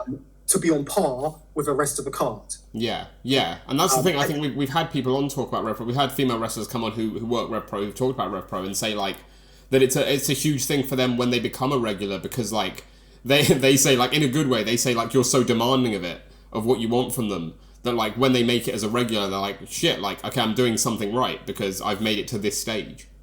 Yeah, and I think that it's important as well that I will never. It's very easy to just be like, okay, yeah, good match, right? I try not to do that, right?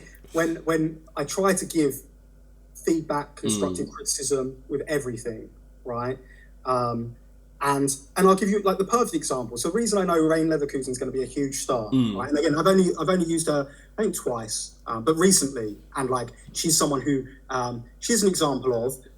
So we were telling the story going into the four-way match. And we needed opponents for, I think we did Danny Luna and Sky Switzer, I believe. Yeah. And we needed opponents for them, and I brought Rain in on recommendation. I've been trying to get, and again, this is another thing as well, right? When you've got someone who's a good female wrestler, they're in demand. Yeah. Because again, there's not, and it's not to say that men wrestlers aren't in demand, but there's not as many top female wrestlers, right? So Rain Leverkusen, whatever, I don't like. She's been doing it a couple of years, right? She's not been doing it for long. No, right? She's good for the amount of time she's been in it. She's like so impressive, phenomenal for the amount of time she's been doing it, right? And she. But if she was a male wrestler who'd been doing it the same, and this is swings and roundabouts, right? So you can talk about the negatives of being a female wrestler, but the positives, right? So she's able to fill up her calendar a lot easier than, a lot of very talented male wrestlers, because there's demand for top female wrestlers. Right? And I can't tell, honestly, I've tried to book Rain probably about 5 times before I finally was able to get her, right? That was the win for you rather than her. That was the win for like, yes, I got it. Right, absolutely. And bearing in mind that when I'm booking her as well, I don't really know what I'm booking, apart from I've seen clips of her which are good, right? And I've got positive feedback from her from people I respect. So it's always a case of, you bring someone in the first time and you just want to see how they go. And she blew me away for her level of it. Like, I couldn't believe, like, if you'd told me she'd been doing it 5 years, I would have been like, yeah, that seems about right. You know what I mean? Yeah. Maybe 10 years, but she's absolutely fantastic. But she's someone who, again, she came in because I was, I needed a body, but I didn't just need a body. I needed someone who was going to deliver. Yeah, give someone a challenge, not just be right? And she came out and she showed out, and she was fantastic, right? And from that point on, I'm like, right, I need to factor Rain Leverkusen into my plans, right? And it's very similar. Again, just so you know, it's not a sex thing, right? Yeah. Leighton Buzzard. Brought Leighton Buzzard in. He worked with Will Ospreay, right? Obviously, it was a fantastic position for him to debut in. Yeah. But that could be sink or swim. Yeah. Like sometimes you can just get overawed by the situation. It's whether you can ride the wave or not, right? But Leighton Buzzard came in, did great against Will Ospreay, and from that point, I was like, I need to find something for Leighton Buzzard. Yeah, and like you say, when we were building, like, that was the Oku thing, right? That's built Leighton into this star now, because everyone's seen this feud he's had with Oku, and they're like, shit, this guy's got something. Absolutely. And unfortunately, Leighton Buzzard's in Japan now, so we're not going to see him again for a while, but that was an example of, someone getting that opportunity, taking it with both hands, and then me saying, right, now we need to find something for him. Yeah. Right? Rain Leverkusen's done the same thing, because she came in, and she was great. She did exactly what was asked of her, right? And there's no doubts in my mind. She's not someone who, there are wrestlers I've brought in, who I'm just like, male and female, who I'm just like, you need to work on this, you need to work on this, you need to work on this. Give them constructive feedback. And I'll take a look at them again, 6 months, 12 months time, or I'll kind of keep up to date with them on, if they've got any matches on demand or YouTube or on their social media or whatever have you. Yeah. Right? Every now and again I'll dip in and see kind of where they're at, see how they're developing, see if they've taken that advice on board. Right? But with Rain, I gave her, I'm not going to say what I said to her, but like there was kind of one little piece of feedback I gave her from our match. I said, you were spot on, right? And then the next match she had, and I forgot I'd even told her this, right? Then the next match she had, right, I was like, that was really good. Maybe it was against Highan, actually. So she had the match, and I was like, that was really good.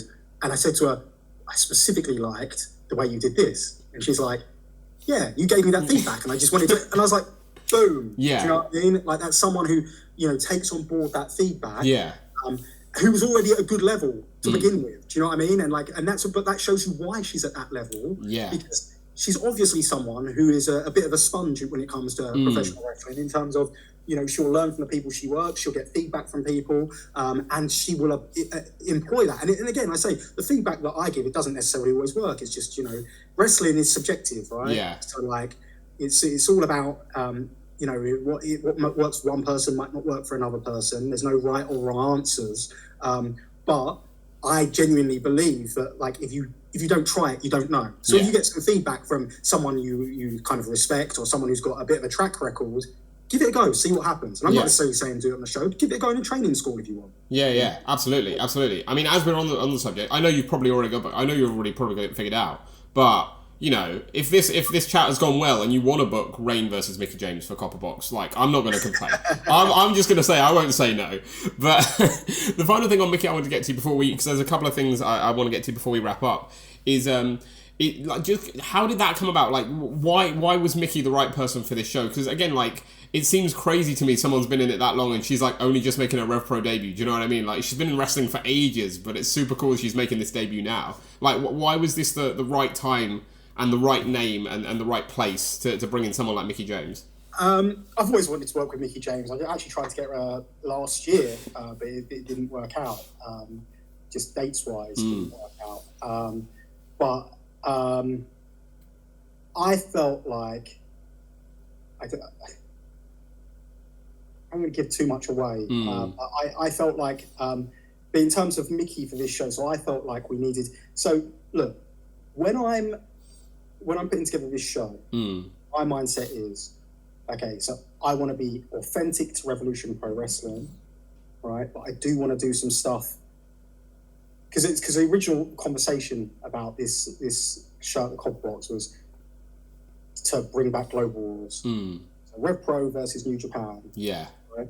But I thought it was very important to run this show as a Revolution Pro Wrestling show. Namely, especially when I realised the date, I was like, it has to be. Right? Yeah. But so I thought it was very important to be true to Revolution Pro Wrestling, but at the same time, I wanted to make sure we're appealing to the widest fan base possible. Yeah, because you've got like 75,000 AEW fans coming in. Like, you want to have things that they're going to appeal to. And I don't even think necessarily just AEW fans. I think like fans of mainstream professional wrestling. Yeah. Right? So I'm thinking, who can we have on? So we've got, and I said, the reason we announced Shingo versus Ospreay straight away, which it was never well, I guess it kind of was a plan to announce it straight away, but like the idea behind it wasn't necessarily that we had to announce it straight away, but I just wanted to set the tone for this is the level we're delivering. Yeah. You know, we're delivering the best wrestling in the world. This is not a standard show. Do you know what I mean? This is not a show where we're just going to give you the same matches. We're just going to give you a 229 show. A 229 show is very good, and you'll be very lucky if you've got a 229 show at the Copper Box, right? But you know what I mean? I wanted to feel a little bit special. Right, it's a special weekend for professional wrestling. It's a celebration of professional wrestling, and I wanted to contribute to that. Right, so Shingo Ospreay, boom. Right, we're bringing back Katsuyori Shibata, boom. You know, like the big, you know, that's your big names. You got Luke Jacobs versus Ishii, and for me, that match is like your.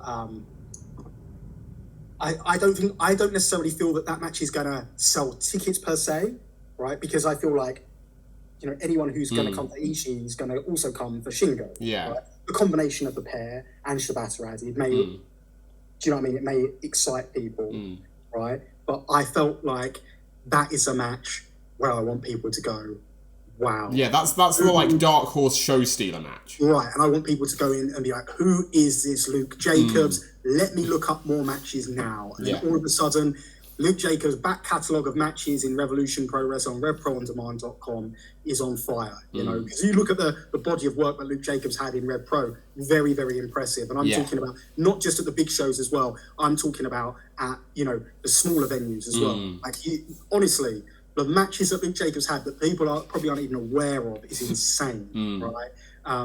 So that's the type of match I wanted there. I wanted a WWE name because I felt like a WWE name could just bring some more attention to a group of fans which may not be interested in New Japan Pro Wrestling. Yeah. Right? And then when you look at WWE names, we do this thing. You know, I said to you, right? The way I put people on the cards is by who I think will add the most to the card, who I think can, for lack of a better term, go and hang with what we're trying to do. Yeah. Right? And with the wrestling market being what it currently is, who is there, you know, who is there in WWE? So, like, back in the day, I had Kurt Angle, I had Rey Mysterio, right? Fantastic. But those guys are no longer on the free market or healthy enough to wrestle, right? So, who's the best worker of the available talent in WWE? And who used to work for WWE? Who's got that kind of name? Yeah. And I feel like Mickie James. Yeah. And I think that it'd be very hard pressed to find, you know, in terms of like free agents, healthy, available, it'd be very hard pressed to find someone who's, you know, who's got the same kind of stature as Mickie James. And we saw from her last run in Impact Wrestling that she can absolutely go still. Yeah. Right? I thought in her last run with WWE, I thought she was head and tails above the majority of the division. I thought it was a bit of a travesty that she wasn't used better than she was in her last run with WWE. Yeah. But yeah, so do you know what I mean? So there's your justification. You know, like I was looking at it from a deliver something for everyone basket, and I believe that she's, you know, in terms of name value, she's absolutely there. In terms of in-ring ability, she's absolutely there. In terms of being someone who can help teach our roster, she's absolutely there. And when I say teach our roster, I don't just mean the female roster, I mean the men as well. You know, I think, you know, she's a star. She can teach people how to be a star. Yeah, you know? Yeah, it's all a learning pool. It's all a learning pool. And even if it's just watching her live, yeah, you know, it's nuances, little things they do. You know, that's the reason why I booked Mickie James. And I think that, you know, I can't speak highly enough about her. I think she's a very real deal. I think that, you know, and again, it is one of those things where you know, like it is a surprise that it's not come sooner, or we haven't done it before. But at the same time, that could also be a statement of where we were at in terms of the women's division, in terms of, you know, the spots available, and but you know, I don't know, like I feel like it's the right time. Yeah. Would it be nice to have her as a regular? Yes. Could I afford to have her every single week? No. So, do you know what I mean? Yeah. So, no, it's going to be great. It's like the perfect storm. It's a scenario where we can literally be like, with the Copper Box show, I can literally be like, what do I want to happen on a professional wrestling show? I actually have a realistic proposition or ability of being able to make it happen. So let's go and try and put together what we can. And I think that her reception alone, you know, the way that the announcement was greeted by fans, I think that more than justifies her presence on the show. So, absolutely. Absolutely. And as we're running out of time, we'll quickly get to the main event, because we mentioned the main event sort of scattered throughout this talk. But obviously Ospreay versus Shingo is the big one, is the one that, again, like, you know, got you a lot of sales off the bat with the pre-sale, with that match announcement.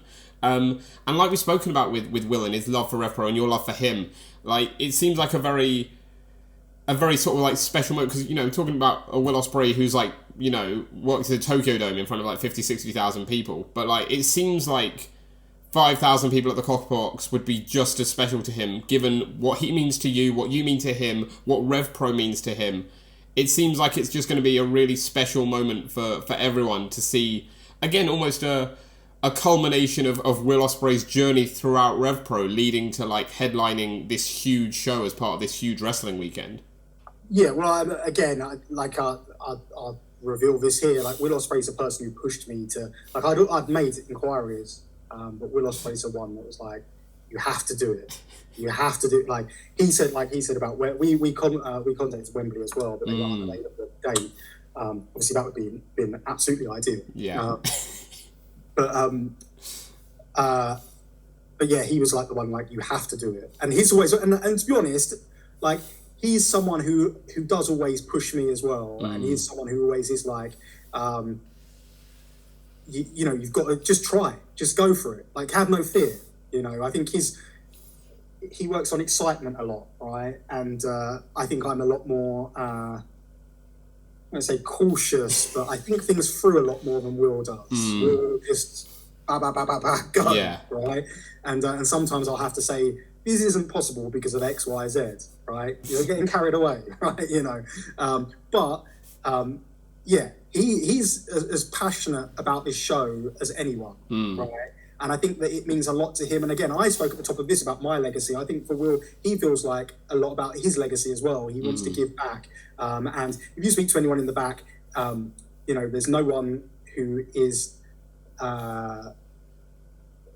there's no one whose door's more open in terms of, like, you know, if you want some feedback or you want to say to him, Will, can you watch my match and let me know what you think, etc. Will, have you got an idea for this? Have you got an idea for that? There's no one who's more receptive to talking to people than Will, right? And he genuinely does want to give back. Now, I've been saying in the lead up to this, I think Will's made it very clear, right? We've not got Will Ospreay forever, right? We're very lucky that Will loves this as much as he does and has given so much of his life to it, and in terms of like Revolution Pro Wrestling and independent pro wrestling in general, right? He's very aware he can't keep doing this, and he's wound down his schedule a lot. I think you know, there's been several times over his career where he's threatened that, you know, I think I'm going to pull back from all the independent stuff, but his love keeps drawing him back in. I think he's reaching a point in his career where we can't take Will Ospreay and Revolution Pro Wrestling for granted anymore. I've been saying this for about the last year and a half. Yeah. And, you know, his appearances are getting less and less. But, you know, I just feel like you can't take these opportunities to see him compete live and in his prime for granted. And I think that we're very fortunate in many ways. You know, we were able to have Hiroshi Tanahashi in his absolute prime, 2013. Hiroshi Tanahashi, Marty Skull, and the guest of honor, the enforcer at ringside was Bret Hart, right? And at the end of that match, you had Bret Hart hold Tanahashi's hand, raise his hand in the air, right? And to me, like, that moment with Tanahashi and Bret Hart stood side by side was so symbolic of what I wanted Revolution Pro Wrestling to stand for. Like, there's no secret Bret Hart's my favourite wrestler of all time, right? But Tanahashi, I believe, like, so to me, my dream match would be that 2013 Tanahashi versus 1997 Bret Hart. I think that would be one of the greatest wrestling matches ever. Yeah. Right? But we were able to witness Tanahashi in his absolute prime. Right? We've been able to see Kazuchika Okada in his prime, right? We're able, and I will lump Will Ospreay in with this same discussion and say we're very lucky to be able to see Will Ospreay in his prime. And I put him on a pedestal in terms of like wrestling ability. He's up there with the very best wrestlers in the world. You know, look, it was as much as, for example, it was as much of a thrill it was to be able to see Kurt Angle live. He wasn't in his prime.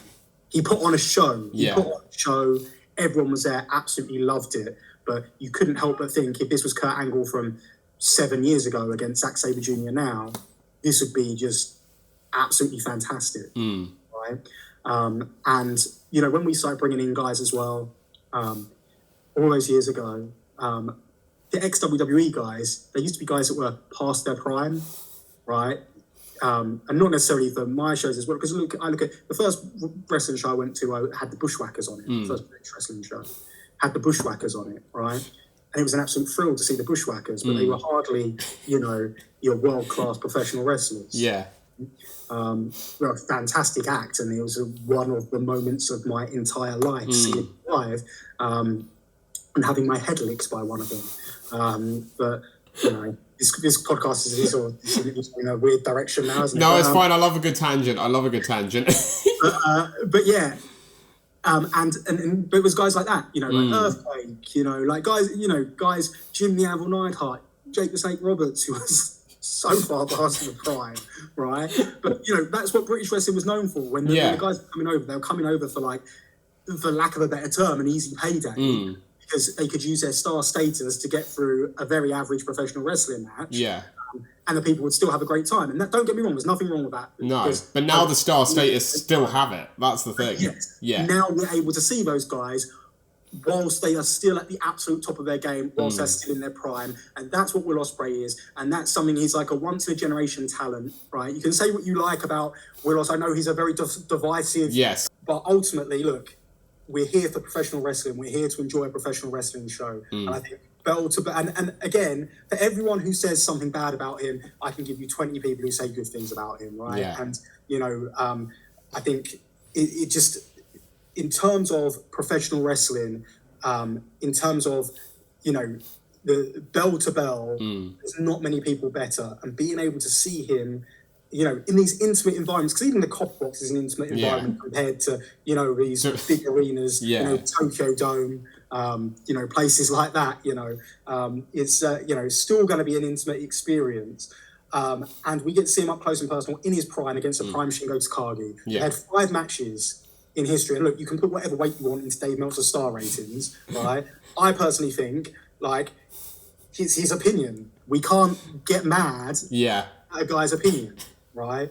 But 5 matches, and the lowest rating they've ever got is 5 stars. Yeah, it's not bad, is it?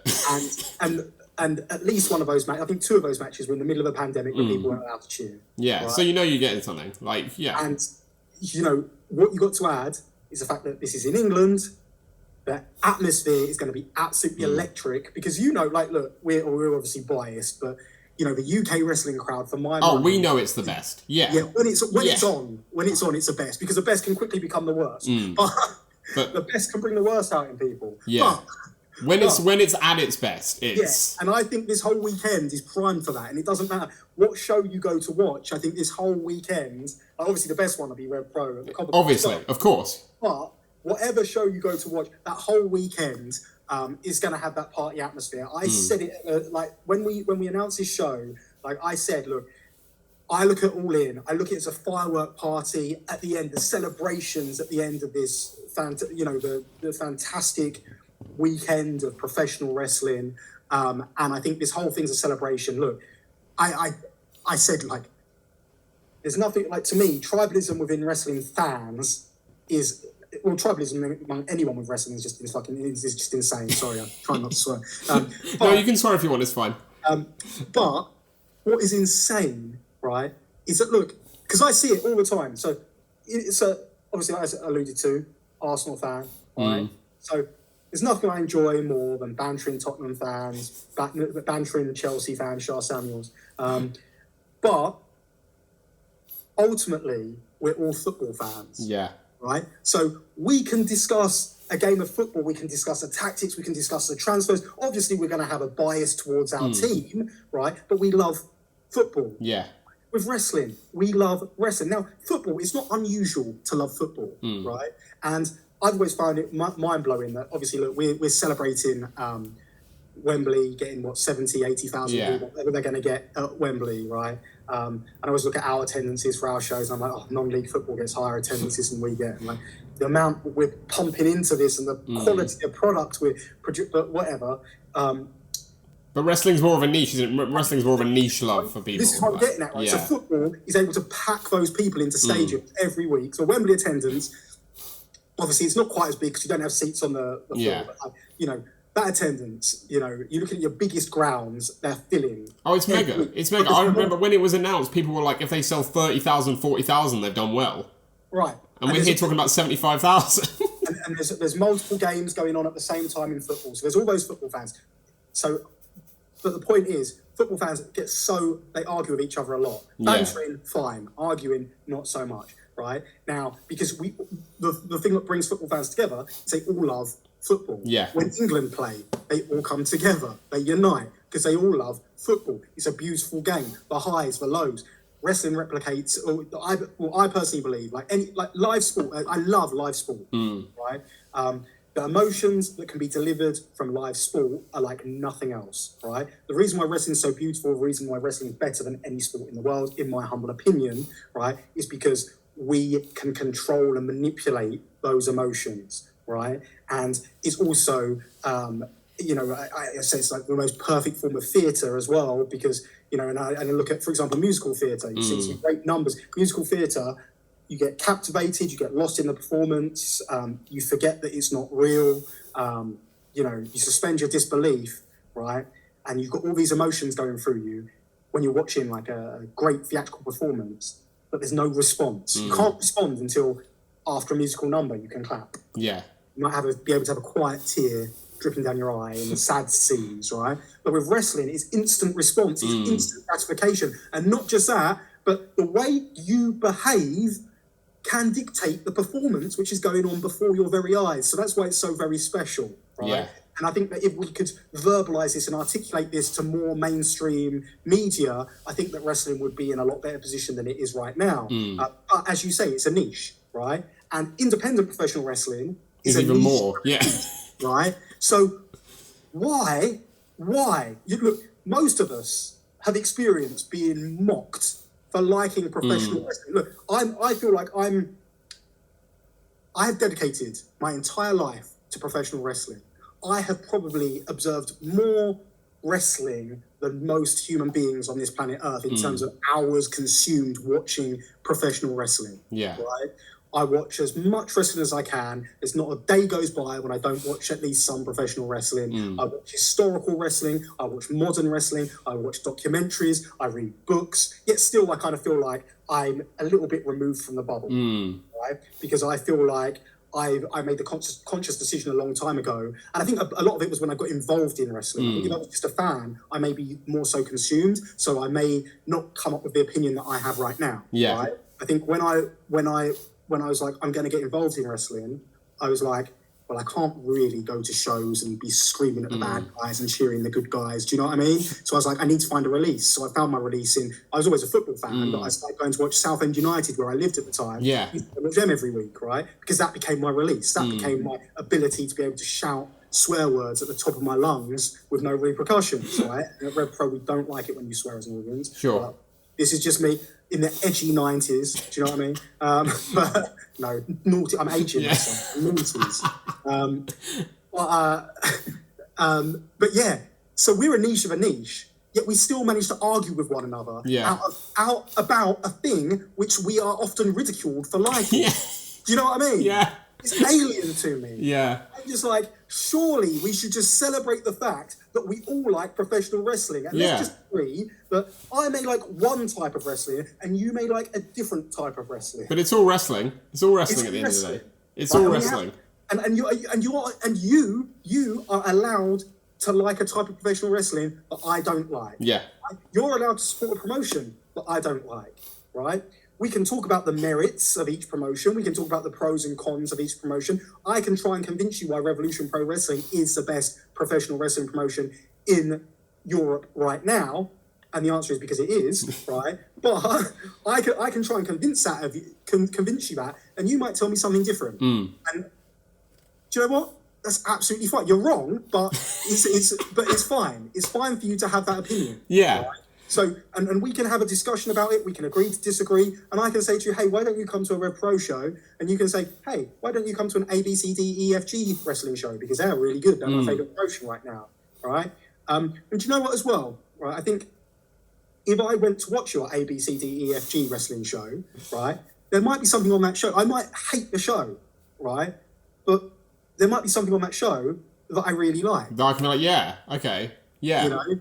And it might be something like, it might even be like what they do between matches, the way the show flows, right? Or it might be like, I hate the show, but that main event was really good. Yeah. Mexico, right? Mexican wrestling, there's shows everywhere in Mexico. You know, every single day, hundreds of wrestling shows, right? You don't see reported, you don't know anything about them because they're indescript, they're local wrestling shows. Right? The undercard might be some of the dirt worst wrestling you'll ever see, and the main event will be amazing. Yeah. You don't even know who those main event guys are because they make a living being the top guys of the small groups in the local promotions, right? And so you might go to that show and find absolutely nothing to like at all about that local independent show in Mexico, right? But then you watch the main event and you're blown away because you've never seen anything like it in your life. Yeah. Right? Yeah. And the same can be said for any professional wrestling show, right? I don't particularly like WWE right now, right? But when I say, I think I actually like it more than I've liked it in a long time, right? But like, when I look at it, I'm like, the stuff that I like is obviously like the Bloodline stuff. Yeah. Right? I love the Dirty Dom. Yeah. Yeah. Dom, yeah. right? Him and Rhea, great. Yeah. And I think, with Rhea, like, she's great. And I think that, that whole Judgment Day faction is great. Right? And, there's a few bits in between that I don't mind. I'm not overly enthusiastic about a lot of it. Right? But if I were to watch that show, I could take away that Bloodline stuff is fantastic. Yeah. Cody, fantastic. So I don't need to love everything about the show, but there might be bits and pieces of those shows that I feel are compelling in some way, or I might get something from, or I might learn something from, or I might just hate the whole thing. But even if I do, it's not a reason for us to fall out about it, is it? Do you know what I mean? Can't we all just get along? Exactly. That should be the closing argument of it, right? Can't we all just get along and enjoy the wrestling we enjoy? Yeah, that's it. And that to me, like, honestly, that to me is the underlying message that I'd love to get across. Yeah. Like, let's just support professional wrestling. Absolutely. Right? Absolutely. And let's be proud of just being weird enough to I always used to say, like, I believe if you like professional wrestling, you're actually an intelligent person. Because professional wrestling, when you think of, if you like it beyond the surface level of two guys beating each other up, right? I think, like, it's actually quite deep. Yeah, it is. If it's done well, when it's done well, it's deep. Yeah, for sure. Do you know what I love as well, right? I love when we do shows and people are like, and one of the ththings I love about my shows is that people do feel like it's worth talking about. People do think it's worth analysing, right? Critiquing, right? And there might be some critiques that I'm just like, I don't really agree with that, but they have an opinion, right? And I think that's very important for people to be able to have an opinion. But what I really like is when we're telling stories, right? When people come up with their own interpretation of what we're trying to tell. It might be nothing like the story we're actually trying to tell, but that's just their interpretation. But that's cool because they've actually sat back and thought about it. Yeah. Right? And there might be certain things that are going, well, I wish this had happened. It's like, well, take some time, have some faith. It can't all come at once. In time, you'll get the answers you want. But you might think it's not a complete story being told right now, but withhold your judgment for 6 months' time. And this isn't one of those, those Triple H's, wait and see, there's a reason that this happens, and then there's actually not. This is one of those, we often tell these long-form stories that in time you get the answers, but I love the fact that people are invested and want to discuss and have these opinions, and that's all well and good. Just don't get angry about them. Exactly. No, I think that's a lovely place to end, to close the chat. And no, Andy, I really appreciate your time in chatting all things RevPro, because we went off on a few tangents, but I love it. It's been a great chat. I hope you enjoyed it. No problem. Yeah, I hope I haven't said anything to get in trouble. No, I don't think so. I think it's fine. I think it's all fine. Because I'm aware, like, obviously, that's again one of the dangers. Yeah, I but these are very freely and open because I've got nothing to hide, and I'm not guarded about anything because I'm a firm believer. And if you just speak your truth the whole time, then I want people to be able to look back on any interview I've ever done. You can look back on it, and there's nothing that you can factually pull apart, right? Because I've spoken the truth, and I'm not telling stories. I'm telling the truth. Yeah, right? And I appreciate that. I think that's important. It's important to be honest and like speak your truths in it. Like, I think that's good. I think that's really important. But it has got inherent dangers. It always does. But I think as long as you're staying true to yourself, that's the important thing, isn't it? But yeah, and like I said, I've enjoyed the discussion. I hope that I hope that other people have enjoyed it, and I'm always open to dialogue. And I love talking about professional. Hopefully, like, again, the big thing about wrestling is I'm so passionate about it. You can tell. I wouldn't know. But like, really, like, I just hope that people see that passion, understand, like, wrestling fans understand. I'm just exactly the same as you. I just love professional wrestling. I'm just trying to put professional wrestling's best foot forward, right? And I always do stuff with the best intentions. Everything we ever do, so everything with RevPro since day one, has been reinvested back into the promotion, which is why you can look back across our 11-year history and you can see stuff evolve, develop, and that's not just limited to the wrestlers. That moves on to the production. Everything we do in-house, and it's not always perfect, but we're all a part of the process. And everyone who watches RevPro right now, you're a part of our journey, and you're a part of what makes Revolution Pro Wrestling special. And I hope that on August 26th, you'll be a part of what makes this show special. Like I say, I don't know how high our ceiling is. I don't know how far we're going to get. But August 26th, we're going to try and create something which is so special. And I genuinely want everyone watching this to be a part of it, and I want everyone watching this to tell their friends about it, because that's the only way we can grow. Yeah. The only way we can grow is through word of mouth. And if there's one show where you want to invite your friends, your non-wrestling friends to, right, to see like this is this crazy like British wrestling that I spend hundreds and thousands of pounds on every year, and you think I'm a lunatic for, right? This is a show. Yeah. This is a show to bring your partners to. Who kind of just begrudgingly support your little hobby, right? This is a show to do it, right? August 26th, I genuinely hope we can make British professional wrestling proud, and I hope we can make all the fans that have been there on this journey, whether you've just got on board this journey or whether you've been with us since day one or before day one, because obviously I've been operational for a very long time, whenever you joined us on this journey, hopefully this will be the moment where we can kind of look back and say, it's been worth it. And I'm excited about the next step rather than, this is the end, final chapter. The last scene in the movie. This Absolutely. is just the beginning. It won't be that. I'm sure. No, but Andy, I think that's a great place to end it. I mean, we always end by giving our guests a final bit of promo time, but I think you did it just there. So we'll actually end with our final feature, which is a new tradition on the podcast where our last guest leaves a guest for our next guest. And so this is the only non-wrestling related question I'm going to ask you this whole chat. It's the final question. I think it's the most important question, because you've been left this by our last guest, who at the time of recording, we recorded with actually yesterday, so it's very fresh. Who was the last guest? As in, like, the last person we recorded a podcast with. Yeah. Yes. I can't tell you who that is. I'm not allowed to say. That's part of the thing. I'm not allowed to say who it is. Will you tell me afterwards? Yeah, I can tell you afterwards. Okay. But it's a very key question. I think, like I said, the most important question in this entire chat. Do you like pineapple on pizza? Divisive. It is. So, I have no issue with pineapple on pizza. It's all right. Okay. Would I personally choose it? No. Right. When I was younger, I was a lot more into it.